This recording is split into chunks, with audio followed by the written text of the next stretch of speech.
लातूर जिल्ह्यातील निलंगा तालुक्यातल्या थोर मागणी या छोट्याशा गावातून सुरू झालेला संघर्ष, जिद्द आणि कर्तृत्वाचा प्रेरणादायी प्रवास. हे नाव आहे दीपक मारुतीराव आकडे.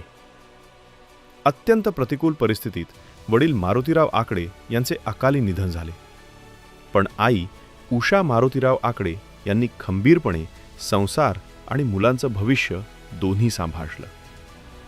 कष्ट, संस्कार आणि शिक्षणाच्या जोरावर त्यांनी आपल्या सर्व मुलांना घडवलं. दीपक आकडे यांनी स्पर्धा परीक्षेत यश मिळवत प्रशासन सेवेत प्रवेश केला. निलंगा, खालापूर, पनवेल आणि पुणे येथे तहसीलदार म्हणून यशस्वी काम केल्यानंतर आज ते नवी मुंबई येथे डेप्युटी कलेक्टर म्हणून कार्यरत आहेत. त्यांच्या भगिनी ज्योती, प्रीती आणि माधुरी यांनीही आपल्या संसारात यशस्वी वाटचाल करत कुटुंबाचा गौरव वाढवला.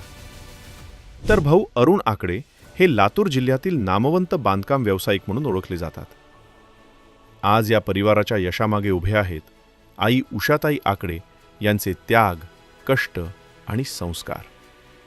अशा या प्रेरणादायी मातेला मराठवाडा मित्रपरिवार आणि मराठवाडा बहुउद्देशीय प्रतिष्ठान यांच्या वतीने सन 2026चा आदर्श मातापिता पुरस्कार प्रदान करताना उपस्थित मान्यवर आणि मराठवाडा रत्नांना मनस्वी आनंद होत आहे.